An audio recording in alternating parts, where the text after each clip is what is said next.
Hay historias que atraviesan siglos como ríos subterráneos, silenciosos, invisibles, pero lo suficientemente poderosos como para mover imperios enteros sin que nadie los vea en la superficie. Historias que moldearon naciones, avivaron guerras y definieron destinos mucho antes de que cualquier rey, presidente o general siquiera entendiera que ya habían perdido el control. Y si te dijera que una de esas historias está detrás de muchos de los acontecimientos que construyeron el mundo moderno, que un solo apellido, repetido, como un eco discreto, durante los últimos 250 años, influyó en gobiernos, mercados y crisis globales de un modo que pocos se atreverían a imaginar. Antes de comenzar este viaje, te pido algo muy simple, y si te gustan los contenidos que revelan lo que ocurre detrás de las cortinas del poder, suscríbete al canal ahora. Esto fortalece nuestro trabajo y garantiza que recibas videos como este cada vez que lancemos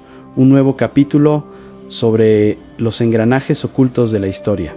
Ahora respira hondo, porque lo que estás a punto de escuchar no es solo una narrativa, es casi un susurro arrancado de las profundidades del tiempo. Hace mucho tiempo, Nathan Rothschild pronunció una frase que resonaría como un trueno apagado en los pasillos del poder británico. El hombre que controla la oferta de dinero de Gran Bretaña controla el Imperio Británico y yo controlo la oferta de dinero de Gran Bretaña. Esa frase jamás necesitó explicación. Era por sí sola un golpe de realidad, porque los Rothschild no fueron solo banqueros, fueron arquitectos silenciosos del mundo financiero moderno, influyendo mercados, dictando políticas y redefiniendo fronteras invisibles que hasta hoy determinan el destino de millones de personas. Y lo más impresionante, aunque probablemente ya hayas escuchado hablar de ellos, es muy probable que estés subestimando el verdadero tamaño de su influencia. Nathan Rothschild, uno de los 5 pilares de la familia, llegó a declarar: no me importa que Marioneta esté en el trono de Inglaterra.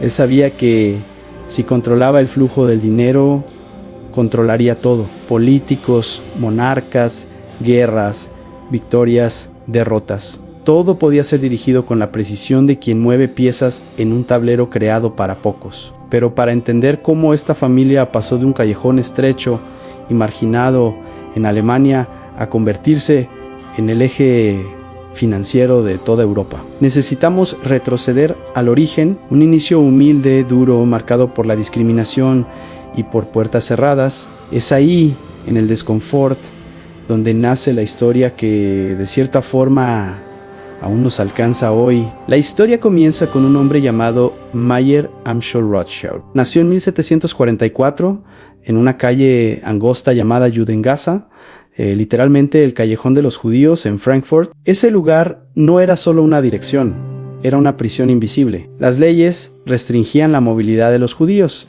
prohibiéndoles salir de noche, circular los domingos cristianos y frecuentar espacios públicos. La mayoría de las familias vivía hacinada, con reglas sofocantes que incluso limitaban cuántas personas podían conversar al mismo tiempo. Era un mundo demasiado pequeño para una mente tan grande como la de Mayer. Originalmente, él estudiaría para ser rabino. Era el deseo de su familia. Sin embargo, como tantas grandes historias, la suya cambió repentinamente cuando sus padres murieron demasiado pronto. Mayer, sin alternativas, abandonó los estudios y se convirtió en aprendiz en una casa bancaria. Fue allí donde descubrió el universo que cambiaría todo el mundo de las finanzas. Entre monedas raras de Roma, Persia y Bizancio, Mayer notó algo valioso. Esas piezas eran deseadas por la élite europea. Podían ser la llave de su ascenso, y tenía razón. De regreso en Frankfurt, Mayer se especializó en monedas raras y pronto llamó la atención del príncipe Wilhelm de Hesse. Impresionado, el príncipe lo nombró court factor, un financista judío de confianza de la nobleza. Para un judío en esa época, eso era casi imposible, pero Mayer lo logró. A partir de ahí, sucedió algo brillante. Envió a sus 5 hijos a diferentes capitales europeas: Londres, París, Viena, Nápoles y Frankfurt. Era la primera red bancaria internacional de la historia. Y con solo 2 instrucciones simples: negociar siempre con casas reales, tener muchos hijos varones para perpetuar la familia. Lo que parecía extraño era, en realidad, visión estratégica pura. Al dispersar a sus hijos, Mayer reducía riesgos y obtenía acceso a información internacional como nadie más. Luego vino la guerra, y durante las guerras napoleónicas, los Rothschild no solo sobrevivieron, prosperaron. Jacob, en París, financiaba a Napoleón. Nathan, en Londres, financiaba a sus enemigos. Era un equilibrio perfecto. Cualquier vencedor sería lucrativo para la familia. Pero Nathan fue más lejos. Tras prever que la victoria británica aumentaría drásticamente el valor de los bonos públicos, compró enormes cantidades de títulos devaluados. Usando mensajeros privados, más rápidos que los del propio gobierno, recibió la noticia de la victoria en la batalla de Waterloo antes que nadie. Cuando Londres aún creía que Napoleón había ganado, los títulos se desplomaron. Nathan compró todo. Cuando llegó la verdad, vendió todo y ganó lo suficiente para entrar en la historia como uno de los mayores estrategas financieros de todos los tiempos. Pero no todo vino sin consecuencias. Muchos franceses, resentidos por la postura pro-británica, comenzaron a ver a los Rothschild como traidores, y eso alimentaría retóricas antisemitas durante más de un siglo. Aún así, la familia creció, se expandió hacia ferrocarriles, minería, metales, petróleo, se convirtió en accionista dominante de Royal Dutch Shell, financió gobiernos enteros, salvó países en bancarrota. Cuando Francia perdió ante Prusia en 1871, fueron los Rothschild quienes prestaron sumas colosales para evitar el colapso. Cuando Inglaterra quiso asegurar el control del canal de Suez, fueron ellos quienes proporcionaron el dinero de último momento. Su influencia moldeó el colonialismo, la revolución industrial, las políticas exteriores